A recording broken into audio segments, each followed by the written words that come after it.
Ndị be anyị ndewonu o. Ka tata mara anyị mma. Nkụzi nji maka ya wee bịa tata bụ ife gbasara nzu. Nzu na-egosi ịdị ọcha. Nke a bụ ezigbote nzu ewetapụtara na mmiri. Ọ bụrụ ụdịrị nzu nke anụnwa na-adị brown na-acha ka ife ma na-amara a na-ele 100 naira 15 naira.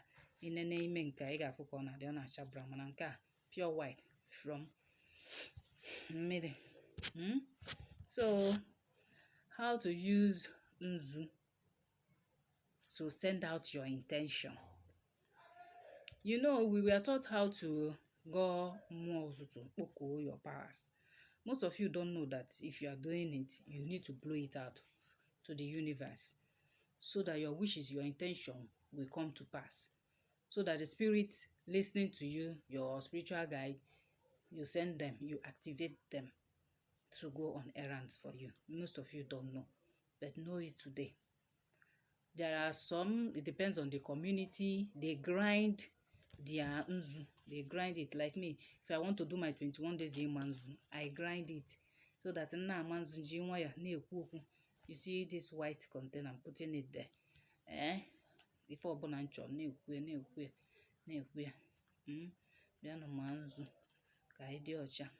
Nzu anụa ka na-ama ọmụtara anyị ọganiru mbunye enu ife akụ ife enwe. Abịa na-anọ izu na-anọ n'ala Igbo, asị m unu bịa mụọ nzu ịdị ọcha, nzu mbunye enu, nzu ọganiru. You understand? You are stating intention. You are making declaration. So at the end of the day, what do? You take it and blow it out to the universe so that everything you said here using the nzu will come to pass. You can blow it 4 times. Even in a man nzu, nothing called bịa na mmezu n'Eke, Orie, Afọ, Nkwọ, a big one, so that everything will go out. You will watch and see how it goes everywhere. You have already sent it out. You go. You have sent it out to the universe. Within 4 days, 7 days, you'll see what will happen. With a clean heart and mind. Okay? Sometimes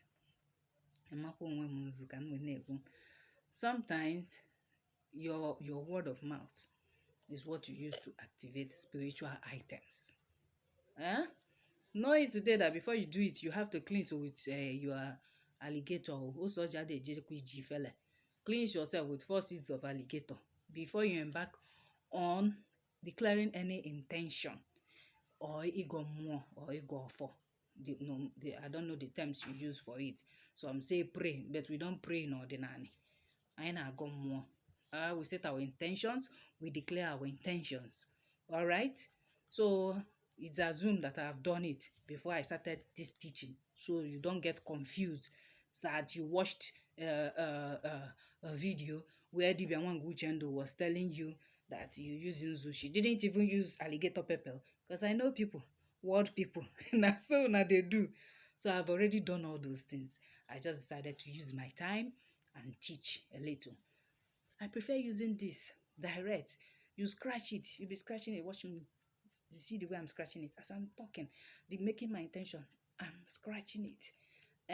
Ka arọbụnagụ dị ile. Tata bụ nkwọ ka arọbụnagụ nkwọtara m ife ọma. N'aka nri n'aka ekpe. Ka ọ kwọpụrụ m nseke, kwọpụrụ m ọgbọnuke, kwọpụrụ m aka nkụchasị, kwọpụrụ m ndị ilo, ajọ mmadụ na ajọ mmụọ fa akpọkwana m iru. Tata bụ nkwọ. Ka nkwọ ama enyi be anyị kwọtara m ife ọma. Nkwọ ime ọka, nkwe nne nwaanyị nọme, aka ete nwaanyị, na-asị ya ka ọ gọzikwa m, gọzie akara aka m, ka o bunye m enu. Ife ọbụla m na-achọ ka emelụ m ya, ife akwakwa, ife enwenwe, ife ji edozi ndụ. Ka enyekwana m amamife. Ife ọbụla m na-agụ bụ akwụkwọ, ka m na-amakwana nya bụ akwụkwọ, ka m nwekwa na-akọ n'uche mụ na mmadụ ibe m na-akpa nkata, ka m na-ekwute nke ọma, ka m ghara ịkọ nke ọjọọ. Wee na-asị na ndị niile kpọrọ m asị na fa ga-afụ m n'anya. Tata ka m na-asị ha bịa mụọ nzu, elu bịa mụọ nzu, anị bịa mụọ nzu, anyanwụ na-agbara bịa mụọ nzu, afịa na-anọ izu na-anọ n'ala Igbo bịakwanụ ka unu mụọ nzu.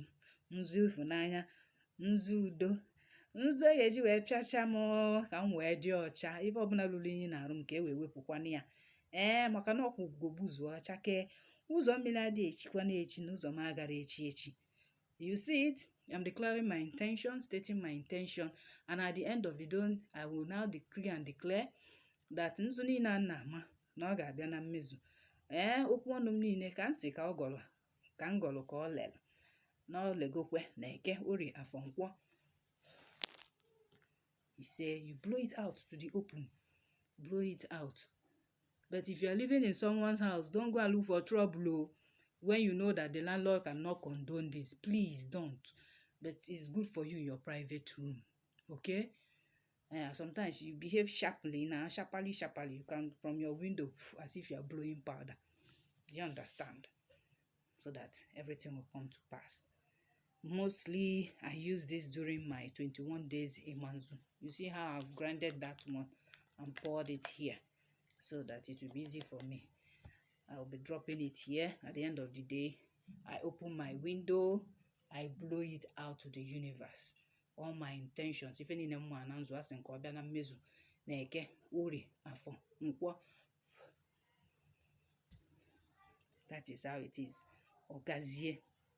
Remember, everything starts from here, the heart. That is where you activate spiritual things. If you are doubtful, it's not going to work. If you have faith and you stand firm, you have cleansed yourself, you make sure that once you decree, it will come to pass. Okay. Please invite your friends to like and subscribe to my YouTube channel for more teaching on herbs, usage of spiritual items, be it perfume. I have a whole lot to give out. I want to teach people so that they will learn. My mission is to bring our people back to our culture and tradition, the good ones. Where we have the bad ones, we know how to make amends. Okay? Ọdịnala amaka. Ọdịnala bụ ụzọ ndụ. When you are in it, you have no fear. You are in your natural element. Why most people are scared of all this is because they have been misinformed, miseducated, mentally enslaved. This is natural. Everything we use in tradition is natural. Nzu. When you come to someone's house, onye ọdịnala, it will offer you nzu. It means you are welcome. Gị nwa makwa nzu, gozie ebe ị bịa. You bless the house that you visited, and also they pronounce blessings, banishment or whatever. Anyhow you deem it fit in your heart, you say it, you pass it across. Do you understand? For those who are the initiate, you do your markings after saying your word so that your spirit guide will back it up.